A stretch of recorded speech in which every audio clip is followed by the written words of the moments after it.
నమస్కారం ఘంటారావానికి స్వాగతం. ముందుగా ప్రధానాంశాలు. కాంగ్రెస్ పార్టీ ప్రజలకు జవాబుదారీగా ఉంటుందని ప్రియాంక వెల్లడి.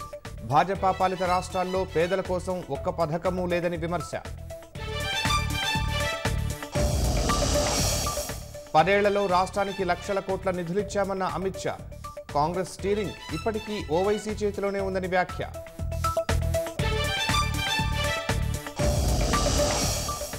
అసెంబ్లీ ఎన్నికల్లో ఉన్నంత జోష్ కాంగ్రెస్ నేతల్లో లేదన్న కేసీఆర్. భాజపా ఎజెండాలో పేదలు దళితుల గురించే ఉండదని వ్యాఖ్య. సమస్యాత్మక ప్రాంతాల్లో ముగిసిన ఎన్నికల ప్రచారం. 6 తర్వాత సభలు పెడితే చర్యలు తప్పవని ఈసీ వెల్లడి.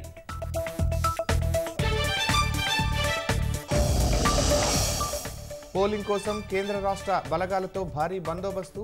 తనిఖీల్లో ఇప్పటివరకు 320 కోట్లు సీజ్ చేసినట్లు వికాస్ రాజ్ వెల్లడి. అమిత్ షాను ప్రధానిని చేసేందుకే ఎన్నికలన్న కేజ్రీవాల్. జూన్ 4 తర్వాత ఇండియా కూటమిదే అధికారమని జోస్యం.